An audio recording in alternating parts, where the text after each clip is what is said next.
This is the T-Mobile Revel 6X, and it's a phone you may have never heard of. But for years now, alongside the flashiest phones from the major manufacturers, T-Mobile has been silently releasing their own house brand Revel phones targeted at a more budget audience. And the Revel 6X is the latest of this lineup. It retails at just $200. It's got an okay 6.52-inch display, a solid 4500 mAh battery, and a Dimensity 700 chip to power the whole thing. There's even a triple camera setup. The design looks nice and premium, even coming close to looking like a certain other smartphone. It runs clean stock Android, you get a headphone jack, plus a micro SD card slot to expand your storage, two things you'll miss out on with higher end phones. And because T-Mobile makes it, they can optimize it as they want. This phone rocks all their most important network bands, making it great for cellular performance. It's not a miracle, it is built from plastic, the display is only 60 Hz, and it doesn't feel super snappy. But for the price, it's simple and gives you the essentials, which is all a lot of people need. And remember when I told you this was $200? Well, that's the standard price. If you activate a new line at T-Mobile or Metro, you'll get this phone for free. Alright, let's put that aside for a second and check out another super ambitious budget phone,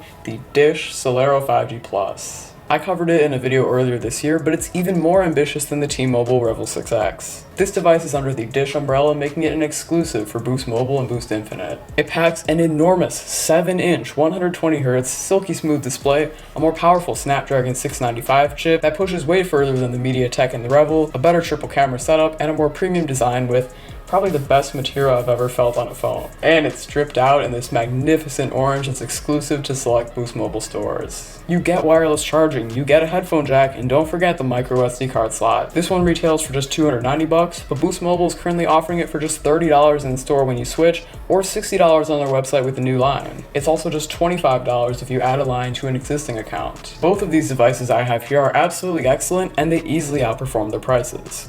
So what's my problem with them? Why should you avoid both of these phones if you're on a budget? We just saw that they both offer incredible value in the hardware. That's not where costs were cut. Where the costs are lowered is what you don't see in the spec sheets and positive reviews. Even as soon as you'll get the phones, you'll notice the lack of quality in the packaging. The Revel doesn't include a charger, just a low quality USB-C to USB-A cable. And while the Celero does step it up a little with this larger box and a premium looking black finish, it's poorly put together, and the charger you do get is one of the most cheap and generic ones I've ever seen. And then you turn to the phones and realize, who actually produced these? Sure, T-Mobile and Dish have their own brand names slapped on these devices, but they didn't actually design or produce them. That's the job of the OEM, or original equipment manufacturer. So while the carriers put the brandings on the phones, the OEMs chose the standard designs, components, and screens. Have you ever wondered why so many of these carrier branded phones look the same? It's because OEMs create a few standard designs, and different companies can go to them to buy phones with those designs and customize the software, outer appearance, and of course, the branding. For example, Cricket's new Magic 5G phone follows the exact same formula as the two I have here, and is produced by Tinno. This Celero 5G Plus, as well as the normal Celero 5G, are produced by a Chinese company called Wingtech, and that same company also makes newer models of the T-Mobile Revel. There's not an inherent problem with rebranded OEM phones, but what it means is that you have less control and less support. For example, what if you needed to repair your Celero phone?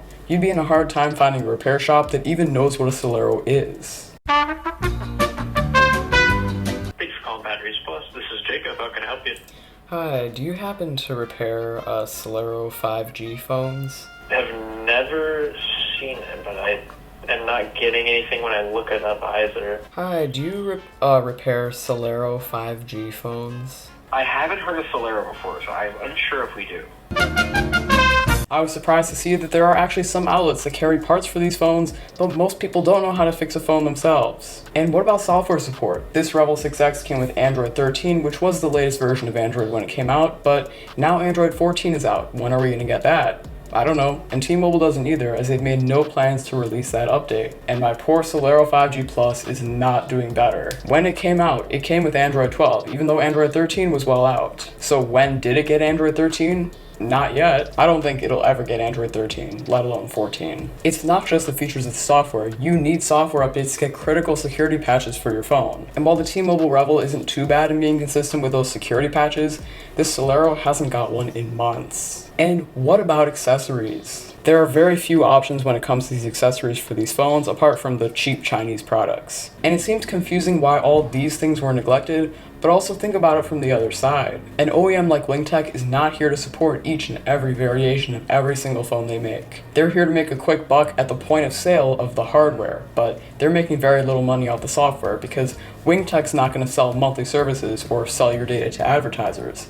At least I definitely hope not. So then is it on the carrier to push out the updates? Also, probably not. Realistically, what percentage of T-Mobile's customers are using a Revel? Maybe 0.1%? If someone needs a phone on a budget, sure they do want to look at specs, but they also want a reputable brand they can trust. That's why Samsung's Galaxy A series is wildly successful and Motorola's got some ground too. Because most people would rather stick to what they know, companies like T-Mobile and Dish have to fight to make their house brands stand out, which is why you'll see crazier specs and more premium features on those phones. So to summarize, these phones are a great value, but because they're crippled by poor support, it makes them no-goes. But if I'm a yes go, then definitely be sure to drop a like down below, subscribe with notifications on to never miss the next video, and I'll see you there.